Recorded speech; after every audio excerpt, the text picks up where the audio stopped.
Hello everyone, स्वागत है आपका इस वीडियो में जिसमें आज हम DECE2 के टॉपिक स्वास्थ्य एवं पोषण के बारे में बात करेंगे।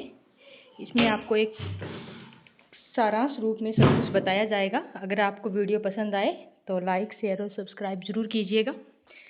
हम बढ़ते हमारे वीडियो की तरफ, जिनमें बात करते हैं प्रमुख संक्रामक रोगों की पहचान और गर्भावस्था में उनका प्रबंधन। तो सबसे पहले बात करते हैं HIV या एड्स की, जिसमें HIV या एड्स की जांच कौन सी होती है? एलाइजा टेस्ट और वेस्टर्न ब्लॉट टेस्ट। ठीक है, HIV के अंदर कौन सी जांच की जाती है? एलाइजा और वेस्टर्न ब्लॉट टेस्ट। प्रबंधन एंटी रेट्रोवायरल ड्रग इसके दी जाती है। विशेष नोट में क्या है कि नेविरापिन की सिंगल खुराक गर्भावस्था की अंतिम अवस्था में दी जाती है ताकि माँ से बच्चे में एड्स का प्रभाव रोका जा सके। अब आगे बात करेंगे हम लेप्टोस्पायरोसिस की, जिसका अन्य नाम क्या है? कुएं की बीमारी, जो सर्पिल आकार के बैक्टीरिया के कारण होती है। इसका उद्भवन काल कब होता है? 2 से 20 दिन तक। इसका उपचार क्या है? Penicillin, streptomycin, tetracycline, erythromycin medicine इसका उपचार है। आगे बात करेंगे हम मातृ एवं शिशु स्वास्थ्य कार्यक्रमों के 6 मुख्य उद्देश्य, जिसमें सबसे पहले क्या आता है? मृत्यु दर में कमी। गर्भावस्था के कारण मातृ मृत्यु दर और शिशु मृत्यु दर को कम करना स्वास्थ्य कार्यक्रमों का मुख्य उद्देश्य है। एक तो मृत्यु दर कम करनी होती है, एक क्या होता है? प्रसव पूर्व देखभाल, संक्रामक रोगों के लिए प्रसव पूर्व जांच करना। एक पोषण, गर्भवती महिलाओं को अतिरिक्त पोषण प्रदान करना। एक रोग निवारण होता है, महिलाओं में यौन संक्रामक की संभावना को न्यूनतम करना। तो चौथा होता है सुरक्षित प्रसव, कुशल जन्म परिचर्या द्वारा सुरक्षित प्रसव सुनिश्चित करना। अब इसमें क्या आता है कि सुरक्षित प्रसव के अंदर कुशल जन्म परिचर्या द्वारा सुरक्षित पोषण और सुरक्षित प्रसव सुनिश्चित करना। फिर बात करते हैं हम टीकाकरण की, शिशु एवं गर्भवती महिलाओं का संपूर्ण टीकाकरण सुनिश्चित करना। ये इन कार्यक्रमों का मुख्य उद्देश्य है। आगे बात करेंगे हम ग्रामीण स्तर से लेकर मेडिकल कॉलेज तक स्वास्थ्य जांच की, स्वास्थ्य सेवा की संरचना क्या होती है? तो सबसे पहले क्या आते हैं? गाँव के अंदर, जिसमें की जनसंख्या लगभग 1000 जनसंख्या होती है, उसके अंदर क्या होती है? दाई, TBA, आंगनबाड़ी कर्मी, स्वास्थ्य मार्गदर्शन, वो किस में आते हैं? गाँव के अंदर, जिसकी जनसंख्या 1000 होती है। आगे बात करेंगे हम स्वास्थ्य कर्मी, जिसमें महिला या पुरुष भी हो सकते हैं। ANM, PHN, वो किस पे होते हैं? उपकेंद्रों के अंदर, जिसकी जनसंख्या उपकेंद्र कहाँ स्थापित किए जाते हैं? जहाँ जिनकी जनसंख्या 3000 से 5000 हो। बाद में आता है चिकित्सा अधिकारी, MO और उनकी टीम, जो होती है PHC के अंदर, जिसकी जनसंख्या 20000 से 30000 होती है। फिर आते हैं विशेषज्ञ, स्त्री रोग, बाल रोग, सर्जरी, वो आते हैं सामुदायिक स्वास्थ्य के अंदर, CHC व जिला अस्पताल, जिनकी संख्या 1 लाख जनसंख्या होती है। और फिर आता है प्रसूति और स्त्री रोग विभाग, वो होता है मेडिकल कॉलेज के अंदर। ठीक है, तो गांव के अंदर तो 1000 जनसंख्या होती है, तो उसमें आती है दाई, आंगनबाड़ी कर्मी और स्वास्थ्य मार्गदर्शन। फिर उपकेंद्रों की बात करें, वो 3000 से 5000 जनसंख्या हो, और उसमें ANM स्वास्थ्य कर्मी ये आते हैं। और PHC कहाँ स्थापित की जाती है? जिसकी जनसंख्या 20000 से 30000 हो, चिकित्सा अधिकारी वहाँ पे नियुक्त होते हैं। और CHC जिनकी जनसंख्या 1 लाख हो, और वहाँ पे स्त्री रोग, बाल रोग, सर्जरी विशेषज्ञ होते हैं। आगे बात करेंगे भारत में नर्सिंग और मातृ शिशु स्वास्थ्य का ऐतिहासिक विकास किस प्रकार से हुआ। इस सबसे पहले बात करते हैं 1871, मद्रास में पहला नर्सिंग स्कूल, 6 माह का मिडवाइफरी डिप्लोमा। फिर आता है 1908 एंड 1931, TNAI की स्थापना 1908 में हुई, और भारतीय रेड क्रॉस द्वारा MCH विभाग की स्थापना 1931 में हुई। फिर हम बात करते हैं कि दिल्ली बेंगलुरु में BSc नर्सिंग और भारतीय नर्सिंग परिषद की स्थापना हुई, और दिल्ली बेंगलुरु में BSc नर्सिंग और भारतीय नर्सिंग परिषद की स्थापना हुई। फिर आगे बात करते हैं कि 1951 के अंदर ANM कोर्स की शुरुआत कब हुई? 1951 के अंदर। फिर आता है कि 1973 एंड 1975 करतार सिंह कमेटी को फीमेल हेल्थ वर्कर का नाम और ICDS की शुरुआत हुई। फिर आता है 1977, ANM प्रशिक्षण 18 माह किया गया, मल्टीपर्पज हेल्थ वर्कर योजना बनाई गई, और 1978-1985 के अंदर EPI और UIP यूनिवर्सल इम्यूनाइजेशन प्रोग्राम की शुरुआत की गई। आगे बात करते हैं आधुनिक स्वास्थ्य मिशन और राष्ट्रीय सुरक्षा योजना।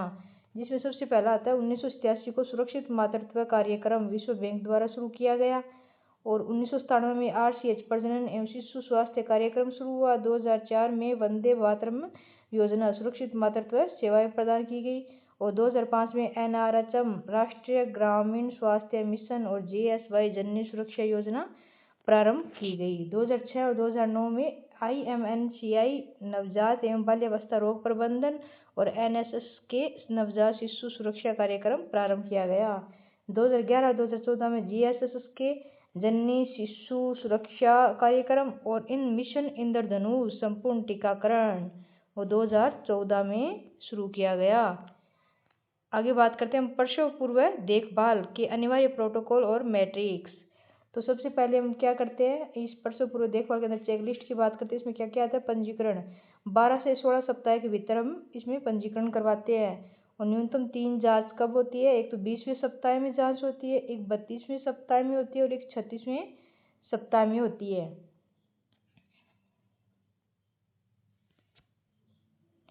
फिर बात करते हैं टीकाकरण की। तो टिटनस टॉक्साइड TT की 2 खुराक 1 माह के अंतराल पर, दूसरी खुराक EDD से 3 सप्ताह पूर्व है।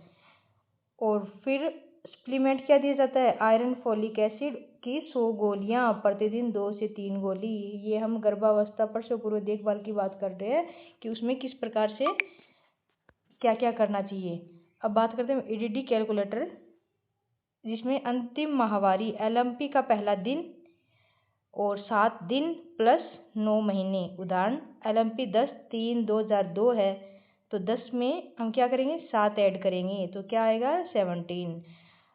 तो मार्च का महीना है तीसरा, तो मार्च के महीने में हम 9 महीने और ऐड करेंगे, तो दिसंबर आएगा। तो संभावित तिथि क्या होगी EDD की, बच्चे के जन्म की, तो 17/12/2002। इस प्रकार से हम EDD कैलकुलेटर से वो गर्भावस्था का जो कालक्रम होता है वो निर्धारित करते हैं। अब बात करते हैं उच्च जोखिम वाली गर्भावस्था के प्रमुख संकेतक। तो एक तो होता है आयु संबंधी, 15 वर्ष से कम या 35 वर्ष से अधिक उम्र के जो महिलाएं होती है उनमें अधिक खतरा रहता है, 15 वर्ष से तो कम, 35 वर्ष से अधिक। एक शारीरिक मानदंड की 140 सेंटीमीटर से कम ऊंचाई हो शरीर की। एक गर्भावस्था के इतिहास में आता है कि खराब प्रसव इतिहास, ग्रेड मल्टी पेरिटी, बार बार गर्भवती होना और 2 बच्चों के बीच 2 वर्ष से कम अंतराल होना, ये भी उच्च जोखिम के संकेत है। फिर आता है चिकित्सकीय स्थिति, तीव्र रक्तचाप, एनीमिया और प्री एक्लेम्पसिया। फिर बात करते हैं हम अन्य की, जिसमें जुड़वा बच्चे। फिर आगे बात करते हैं हम गर्भावस्था की 3 तिमाहियों का शारीरिक और नैदानिक विश्लेषण। तो सबसे पहले क्या होता है, मातृ लक्षण के अंदर पहली तिमाही में 0 से 12 वीक, उल्टी आना, बार बार पेशाब आना, मासिक धर्म रुकना। फिर वजन में क्या होता है, लगभग 1 से 2 किलोग्राम की वृद्धि होती है पहली तिमाही के अंदर। फिर भ्रूण का विकास और खतरा क्या होता है, यौनिक रक्तस्राव और गर्भपात का खतरा सबसे ज़्यादा होता है पहली तिमाही में। फिर बात करते हैं दूसरी तिमाही 13 से 28 वीक। तो रत्नागर से तरल निकलना, पेट का बढ़ना, ये लक्षण है। वजन कितना बढ़ता है, लगभग 3.5 से 5 किलोग्राम वृद्धि। फिर बात करते हैं हम भ्रूण का विकास और खतरे की दूसरी तिमाही के अंदर। 18 से 20वें सप्ताह में हृदय की धड़कन लगभग 120 से 140 प्रति मिनट और हलचल महसूस होना। खतरा क्या होता है, विषाक्तता। फिर तीसरी तिमाही की बात करते हैं कि तीसरी तिमाही में क्या होता है, बार बार पेशाब आता है, टखनों पर सूजन आ जाती है, वजन है वो लगभग 11 से 12 किलोग्राम तक बढ़ जाता है। फिर खतरा क्या होता है, सिर का नह जुड़ना, रक्तस्राव, ये तीसरी तिमाही के खतरे हैं। अब प्रसव की 3 मुख्य विशेषताओं की बात करते हैं हम कि पहली अवस्था में क्या आता है कि दर्द शुरू होने से लेकर गर्भाशय ग्रीवा के पूरी तरह से विस्तृत होने तक। फिर दूसरी अवस्था आती है कि बच्चे के जन्म के लिए छिद्र का पूरी तरह विस्तृत होना और शिशु का जन्म होना। तीसरी अवस्था आती है प्लेसेंटल, जिसमें शिशु के जन्म के बाद से लेकर अपरा के बाहर निकलने तक। पहली गर्भावस्था में इन तीनों अवस्थाओं में कुल 12 से 13 घंटे का समय लगता है। बाद की गर्भावस्था में यह समय लगभग आधा रह जाता है। यानी कि जब पहले बच्चे की डिलीवरी होती है तब लगभग 12 से 13 घंटे का समय लगता है, ये 2 पूरे प्रोसेस होने में, दर्द शुरू होने से लेकर बच्चे के जन्म तक। फिर बात करते हैं हम जन्म के तुरंत बाद नवजात शिशु की देखभाल और CPR प्रोटोकॉल क्या होना चाहिए। तो सबसे पहले हम क्या करते हैं, डॉक्टर क्या करते हैं, गर्भनाल काटना। गर्भनाल को नाभि से 2.5 इंच या उससे कम दूरी पर बांधना और काटना चाहिए। नाभि से लगभग 2.5 इंच या उससे कम दूरी पर। और तापमान नियंत्रण में क्या होता है, हाइपोथर्मिया अपर्याप्त ऊष्मीय नियंत्रण से बचाने के लिए शिशु को माता के निकट रखें। फिर तीसरा कदम क्या करते हैं, श्वसन मूल्यांकन कि सामान्य देखभाल, यदि शिशु रोता है तो सामान्य देखभाल करनी चाहिए और वजन जो है जन्म के 2 दिन बाद नहीं बल्कि तुरंत वजन ले। और शिशु नहीं रोता है तो तुरंत मुंह से मुंह लगाकर हवा दे। 1 मिनट में 40 बार। प्रत्येक सांस के लिए सीने को 2 बार दबाए। अब आगे बात करेंगे हम नवजात शिशु का वजन वर्गीकरण और महत्वपूर्ण मृत्यु दर मैट्रिक्स।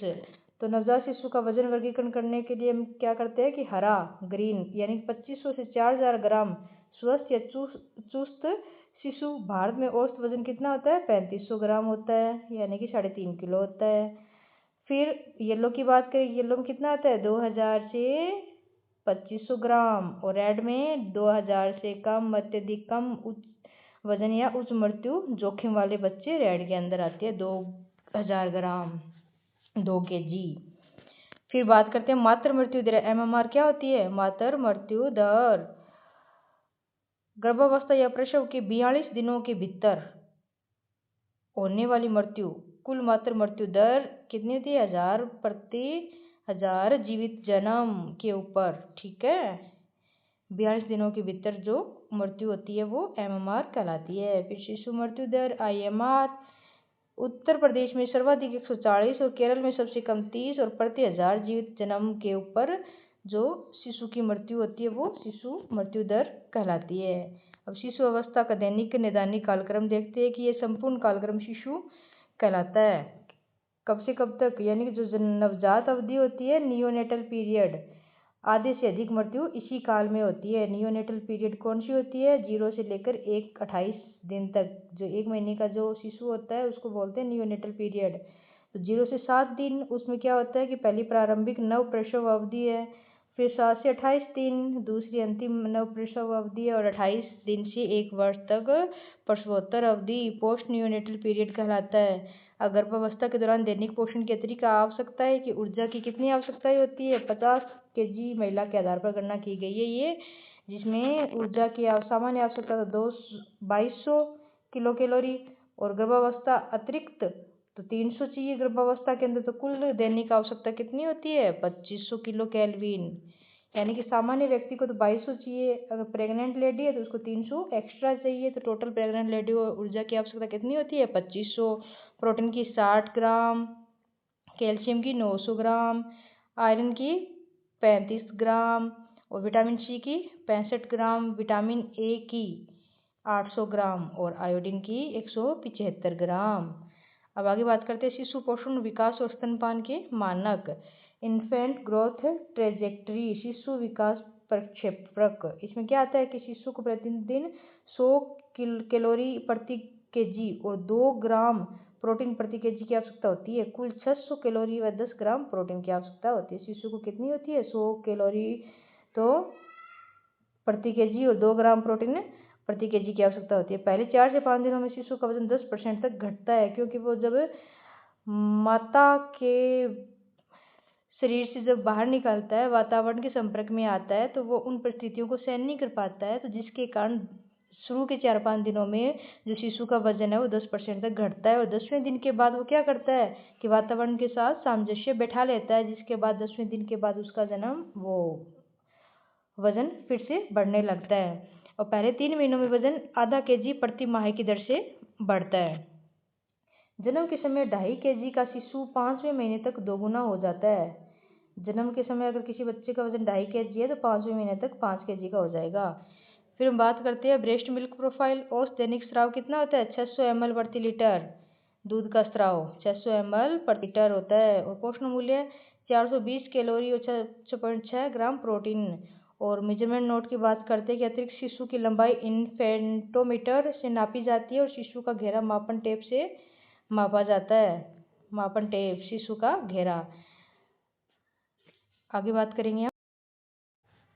आगे बात करते हैं कि संक्रामक रोग निदान और रोकथाम कैसे करते हैं, कि दस्त का प्रबंधन, कि दस्त अगर बच्चे को हो जाए तो क्या क्या करना चाहिए कि 24 घंटे में 3 बार या अधिक बार पतला मल आए तो अगर स्वास्थ्य केंद्र कब भेजें? मल में खून आए, आंखें धस जाए, अत्यधिक प्यास, पेट की चमड़ी धीरे वापस आना, तो स्वास्थ्य केंद्र में जाना चाहिए। सामान्य उपचार कब कर सकते हैं? अगर 6 माह से कम है तो उसको लगातार स्तनपान करवाना चाहिए। अगर 6 माह से अधिक है तो चावल का मान, दाल का पानी और ORS देना चाहिए। और जो ORS का संगठन है वो किस प्रकार से होता है कि 1 लीटर पानी के अंदर 3.5 ग्राम NaCl होता है, 2.9 ट्राइसोडियम सिट्रेट होता है, के पोटेशियम क्लोराइड 1.5 ग्राम होता है, ग्लूकोज 20 ग्राम होता है। जिंक प्रोटोकॉल 14 दिनों तक के कितना होता है? 2 से 6 माह 10 ग्राम, 6 माह से बड़े है तो 20 ग्राम होता है।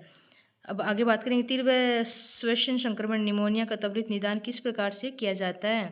तो 60 अगर 0 से 2 माह का बच्चा है उसमें 60+ सांसें प्रति मिनट है तो तुरंत स्वास्थ्य के अंदर ले जाना चाहिए। अगर 2 से 12 महीने के बच्चा है और 50+ सांसें प्रति मिनट है और 12 से 60 माह का बच्चा है और 40+ सांसें प्रति मिनट है। इसमें गंभीर लक्षण क्या होता है? छाती या पसलियाँ धस जाती है, कोस भी पीने में असमर्थ होता है, होठ या नाखून नीले पड़ जाते हैं, सांस में घरघराहट होती है। उपचार प्रोटोकॉल ये सब दवाई देनी होती है दिन में 2 बार।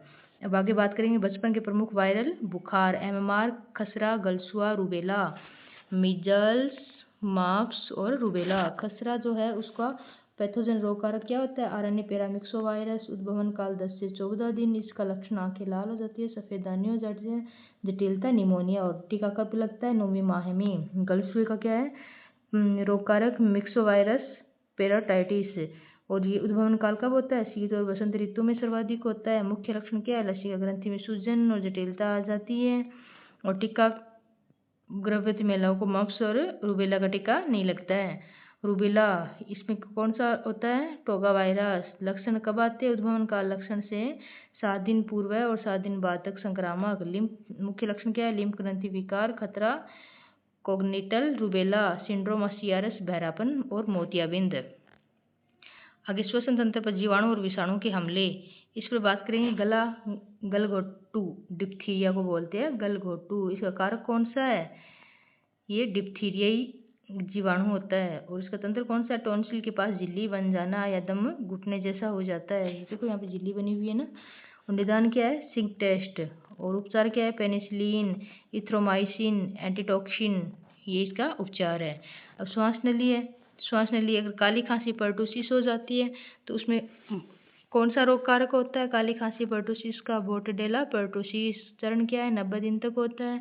फिर ये पैराशीमल 2 से 4 सप्ताह का होता है। फिर बात करते हैं फेफड़े इन्फ्लुएंजा, स्वाइन फ्लू H1N1 बोलते हैं इसको। कारक इसका ऑर्थोमिक्सोवाइरिडिन। और टाइप क्या होता है इसका इन्फ्लुएंजा का? ABC।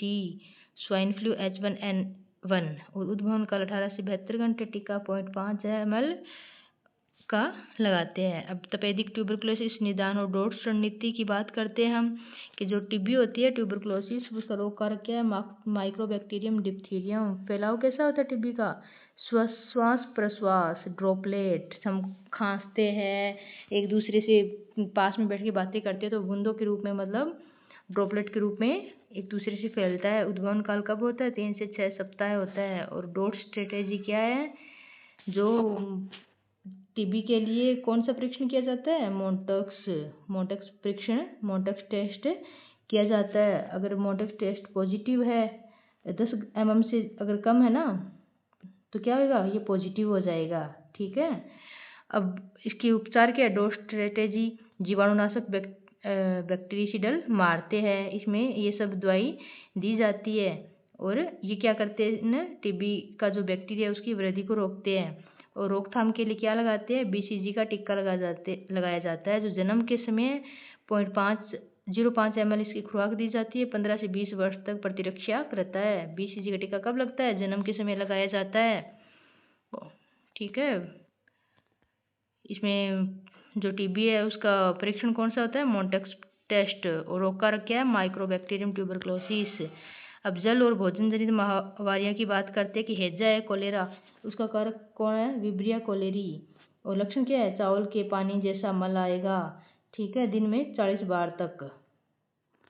और तथ्य क्या है? जीवाणु छोटी आंत में एक्सोटॉक्सिन बनाते हैं, pH 5 से कम अम्लता में नष्ट हो जाती है। अंतर्ज्वर टाइफाइड क्या होता है, साल्मोनेला टाइफी के कारण होता है। अवधि क्या है, 10 से 15 दिन का उद्भवन काल होता है। निदान या उपचार क्या है, विडाल टेस्ट टाइफाइड का। ठीक है, आगे पोलियो की बात करते हैं। कारक क्या है पोलियो का, आरएनए वायरस, मल में 6 माह तक जीवित रहता है। लक्षित समूह क्या है, 6 माह से 3 वर्ष के बच्चे में पोलियो ज़्यादा मात्रा में देखा जाता है। और रोकथाम क्या होते हैं, 1995 प्लस पोलियो अभियान के तहत ओपीवी जो है 0, 6, 10, 14 सप्ताह के अंदर बच्चों को पिलाई जाती है। ये ओरल वैक्सीन के रूप में काम करते हैं। अब हेपेटाइटिस स्पेक्ट्रम की बात करते हैं हम, जो क्या होता है, जलजनित और रक्तजनित। जलजनित में क्या होता है, हेपेटाइटिस ए संक्रामक महामारी है, उद्भवन काल 10 से 45 दिन, सुपर क्लोनिकरण या पैराबैंगनी किरणों से। और hepatitis E non A non B, उद्भवन काल 2 से 9 सप्ताह है। अब बात करते हैं रक्तजनित, जो हेपेटाइटिस बी सीरम हेपेटाइटिस है, डीएनए वायरस है और उद्भवन काल 45 से 180 दिन होता है। टीका 0, 1, 6 महीने का शेड्यूल होता है। हेपेटाइटिस सी रक्त उत्पाद द्वारा 6 से 7 सप्ताह, परीक्षण एंटी-HCV होता है। अब परजीवी आक्रमण या कृमि संक्रमण की बात करते हैं कि अंकुश कृमि हुकवर्म क्या कैसे प्रवेश करता है, कि त्वचा से प्रवेश किया, फिर वो फेफड़ों में गया, फिर छोटे आंत में उसका जमाव हो गया। फिर एस्केरिसिस की बात करते हैं कि मुख मार्ग से छोटी आंत में गया, फिर मल में अंडे के रूप में ये होता है। फिर गिनी वर्म दूषित पानी से पैर या पंजों की उत्तक, फिर त्वचा में घाव कर दिया। तो हुकवर्म है, उसका कारक क्या है, फिलेरिफॉर्म लार्वा।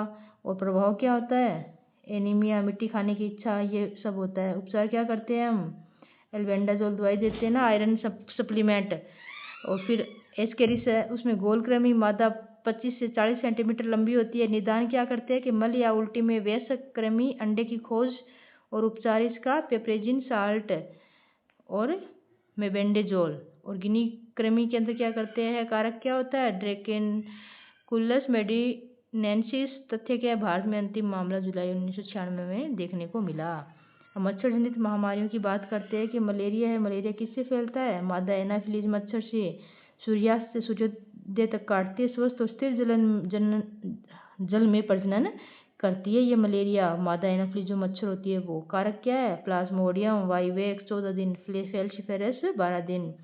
लक्षण व उपचार, दिमागी malaria, peripheral blood smear, chloroquine. Dengue है वो एडिज एजिप्टाई मच्छर के द्वारा फैलता है, दिन में काटता है, कंक्रीट या टायर के साफ पानी में प्रजनन करता है। अर्बोवायरस और फ्लेविवायरस इसके कारक है। और लक्षण क्या है, तंत्रजन्य जबर, लीवर का बढ़ना, आईवी फ्लूइड। फाइलेरिया हाथी पाँव, ये क्या होता है, क्यूलेक्स रात में काटता है, गंदे ठहरे पानी में अंडे देता है, फाइलेरिया हाथी पाँव। और कारक क्या है इसका, वुचेरेरिया बैक्रोफटाई और ब्रूजिया मलाई, उद्भवन काल 8 से 12 महीने। उपचार क्या है इसके, DEC दवा 3 सप्ताह के अंदर दी जाती है।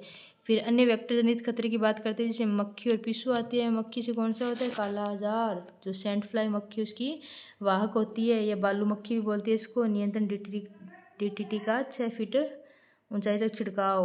और कारक क्या है काला आजार का, लिस्मानिया डोनावानी। निदान व उपचार, एल्डिहाइड टेस्ट। ठीक है, प्लेग किससे फैलता है, चूहा पिस्सू से फैलता है, कफ संक्रमण से भी फैलता है। और भारत में 1992 में पुनः प्रकट हुआ। ठीक है, जापानी इंसेफेलाइटिस वेक्टर क्या है, क्यूलेक्स मच्छर, मौसमी या गर्मियों में फैलता है, अर्बोवायरस कारक है और उद्भवन काल 6 से 8 दिन का होता है। घाव और जूनोटिक संक्रमण की बात करते हैं, रेबीज की। तो रेबीज है वो कारक क्या है, लाइसो वायरस। तत्काल कार्रवाई, घाव को एल्कोहल या पोविडन आयोडीन से धोना चाहिए। टीकाकरण अनुसूची, सेल कल्चर वैक्सीन में मतलब इस प्रकार से टीके लगाने चाहिए। दूसरे दिन जिस दिन मतलब जो कुत्ते ने काटा है उस दिन, तीसरे दिन, 7वें दिन, 14वें दिन और 28वें दिन। बूस्टर 20वें दिन और 2 वर्ष बाद लगाया जाता है। और टिटनेस या धनुष टंकार कारक होता है क्लोस्ट्रीडियम टिटेनी। उसमें क्या होता है, इसमें रेबीज से टिटेनी रोग हो जाता है, जिसमें जबड़े की जकड़न, पीठ की मांसपेशी में दर्द होने लगता है। सामान्य स्थानीय सिफेलिक नियोनेटल। उपचार क्या होता है, टिटनेस टॉक्सोइड 0.5 ml बाहे में लगाया जाता है। नवजात बचाव हेतु गर्भवती को टीकाकरण दिया जाता है टिटनेस का। ठीक है, टिटनेस धनुष टंकार रोग बोलते हैं इसको, क्लोस्ट्रीडियम टिटेनी इसका कारक होता है। फिर प्रत्यक्ष संपर्क और रक्त जनित रोग की बात करते हैं, कुष्ठ रोग, लेप्रोसी, उद्भवन काल क्या होता है? माइक्रोबैक्टीरियम, इसका कारक माइक्रोबैक्टीरियम लेप्री। उद्भवन काल 3 से 5 वर्ष। जांच कौन सी होती है? झील या नीलसेन पद्धति, ठीक है, लेप्रोमिन टेस्ट। और इसमें क्या होता है? डेप्सोम रिफेप्सिन माह में 1 बार दी जाती है। क्लोफेजिमिन, ये ड्रग थेरेपी होती है। और जो 24 से 36 महीने का कोर्स होता है, ये पूरा यौन संचारित रोग की बात करते हैं, जिसमें एड्स आता है। HIV का फुल फॉर्म क्या होता है? Immuno deficiency. और इसका वायरस कौन सा? RNA वायरस का। भारत में पहला मामला कब देखने को मिला? चेन्नई 1986 के अंदर। लक्षण कब आते हैं STD रोग के? 1 महीने से अधिक डायरिया, 10% से अधिक वजन में कमी, संदिग्ध संक्रमण एलाइजा टेस्ट किया जाता है। यौन संक्रमण में अपुष्टि हेतु वेस्टर्न ब्लॉट टेस्ट भी करवाया जाता है। अब मास्टर टीकाकरण की बात करते हैं कि जन्म के समय बच्चों को कौन सा टीका लगाया जाता है? BCG का टीका लगाया जाता है। तपेदिक 0.05 ml जो है खुराक दी जाती है, जो 15 से 20 वर्ष बच्चे की सुरक्षा करता है। और OPV पोलियो जो वैक्सीन है वो दी जाती है। क्या होता है कि पोलियो ड्रॉप मुंह में पिलाई जाती है।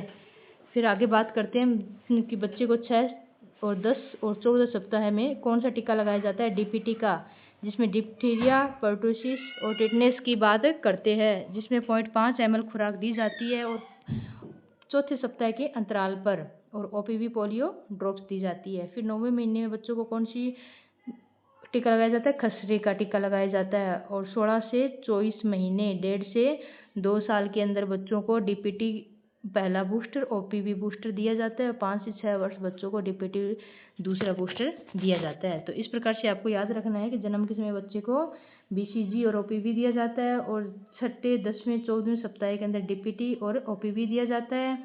और 9वें महीने में खसरे का टीका दिया जाता है, मीजल्स का।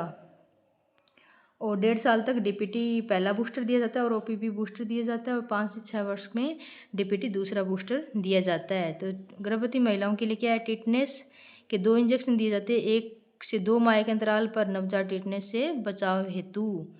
भारत में सार्वजनिक स्वास्थ्य की विजय किस प्रकार से देखते हैं हम कि भारत में सबसे पहले 17 मई 1974 बिहार में चेचक का अंतिम प्रकोप।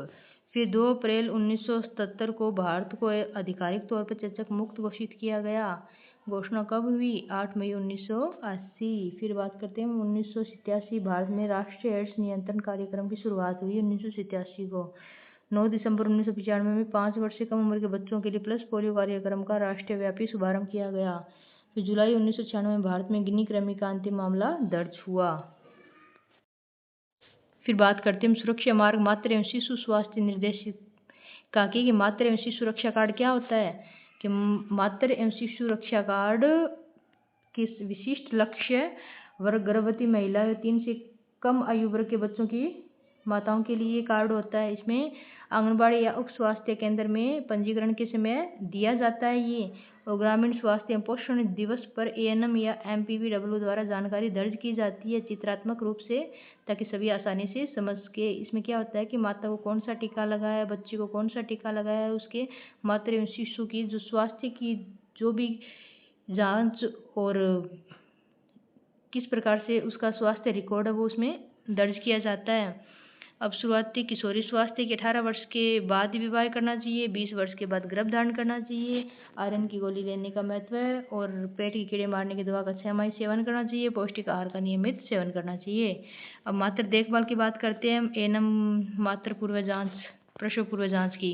इसमें क्या होता है? सुरक्षित गर्भाधान, वजन, रक्तचाप, हीमोग्लोबिन, मूत्र जांच, अल्ट्रासाउंड, ये सब करते हैं। इसमें पहली जांच क्या होती है? 12 सप्ताह के भीतर होती है, जिसमें पंजीकरण भी करवाया जाता है। दूसरी जांच कब होती है? 14 से 24 सप्ताह के भीतर, चौथे से 6ठे महीने के भीतर दूसरी जांच होती है। तीसरी जांच कब होती है? 7वें से 8वें महीने के बीच।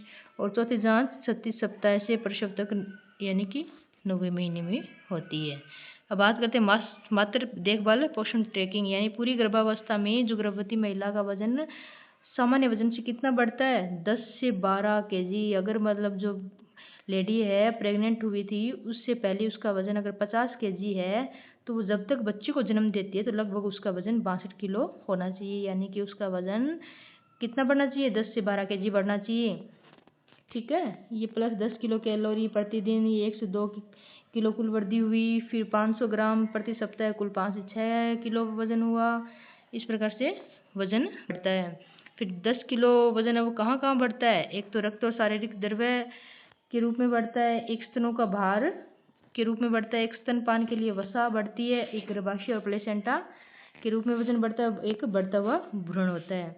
कम वृद्धि में कौन सी जांचें करवानी चाहिए कि भ्रूण का विकास या माँ को एनीमिया तो नहीं हुआ है। अगर कम वृद्धि हो रही है तो, अगर अधिक वृद्धि हो रही है वजन की तो जांचें अधिक पानी, हाई ब्लड प्रेशर, डायबिटीज या जुड़वा बच्चे भी हो सकते हैं।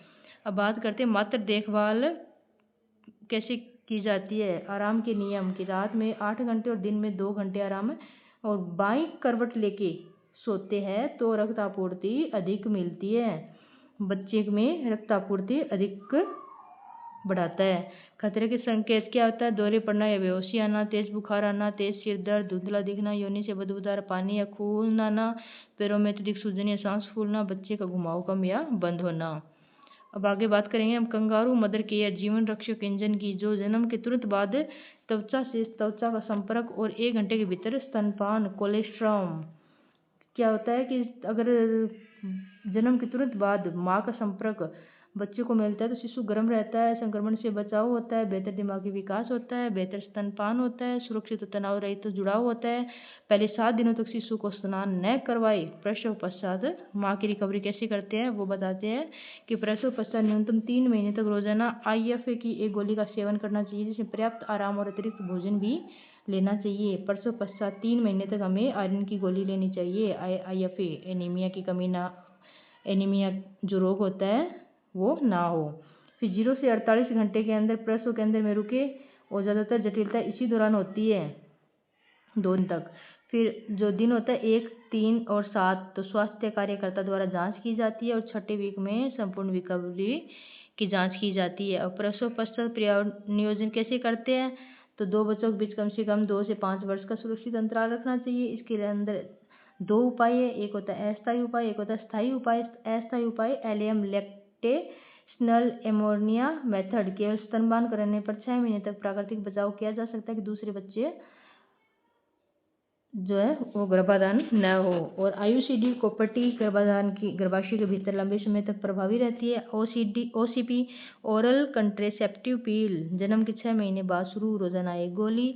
और कंडोम पुरुषों के लिए यौन संक्रमण से भी बचाव होता है। और स्थायी उपचार क्या है?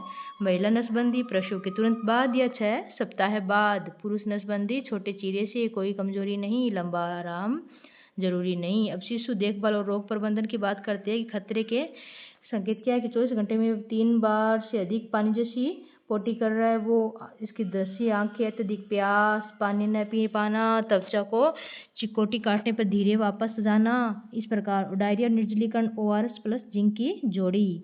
ये क्या करता है? ORS उबले पानी में बनाए, 24 घंटे में इस्तेमाल करे, शरीर में पानी और नमक की कमी पूरी करता है। जिंक क्या करता है? 14 दिनों तक दे, डायरिया की अवधि घटाता है, इम्यूनिटी बढ़ाता है। 2 से 6 माह के लिए आधी गोली, और 6 महीने से 5 साल तक 1 गोली दी जाती है जिंक की। और प्रारंभिक सुरक्षा चक्कर गर्भावस्था 14 सप्ताह की बात करें हम तो TT फर्स्ट शुरुआत में दी जाती है, और TT 2 4 हफ्ते के बाद, और TT बूस्टर दिया जाता है। फिर बच्चे के जन्म पर BCG हेपेटाइटिस B 24 घंटे में दिया जाता है। फिर OPV O दिया जाता है। फिर OPV 1, 2, 3 पोलियो, और DPT 1, 2, 3 डिप्थीरिया, परटूसिस, टिटनेस और हेपेटाइटिस B 1, 2, 3 ये टीकाकरण किया जाता है। फिर स्थायी सुरक्षा चक्र 9 महीने से 5 वर्ष तक बच्चे को क्या किया जाता है? मिजल्स 9वें महीने में बच्चे को खसरा या विटामिन A पहली खुराक दी जाती है।